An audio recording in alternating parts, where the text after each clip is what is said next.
12ই জুলাই 1985 সাল।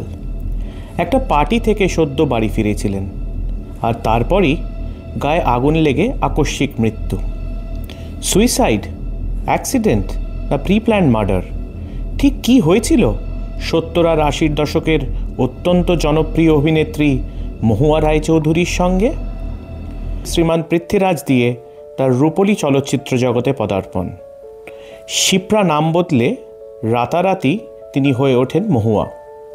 তারপর একের পর এক সফল ছবির মাধ্যমে তিনি হয়ে ওঠেন আইকনিক স্টার। তার নেক্সট ডোর গার্ল ইমেজ ও অভিনয় দক্ষতা দিয়ে দর্শকের মনে জায়গা করে নিয়েছিলেন সহজেই। উত্তম কুমার, প্রসেনজিৎ, দীপঙ্কর দে, রঞ্জিত মল্লিক সবার সাথে অভিনয় করেছিলেন। প্রথাগত অভিনয় শিক্ষা না থাকলেও সন্ধ্যা রায় আর সাবিত্রী চ্যাটার্জির মতন অভিনেত্রীদের পেয়েছিলেন মেন্টর হিসেবে।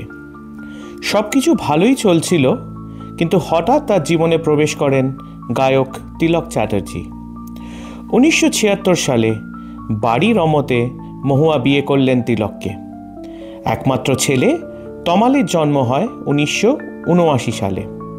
আর তারপরই তার জীবনের গতিবিধি হঠাৎ পাল্টাতে শুরু করে। তিলকবাবু মহুয়াকে সন্দেহ করা শুরু করেন।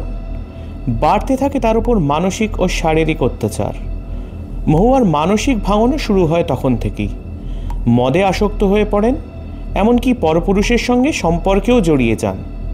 আর এরপরই ঘটল সেই ভয়াবহ দুর্ঘটনা।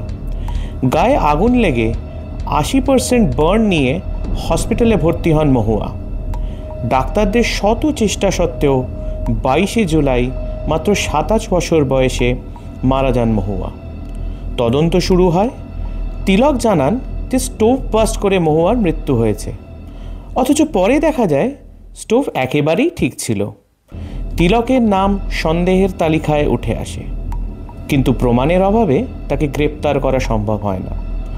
পরেও বহুবার এই কেসটি রিওপেন করা হয়েছে, কিন্তু মহুয়ার মৃত্যুর রহস্য কোনোভাবেই সমাধান করা সম্ভব হয়নি।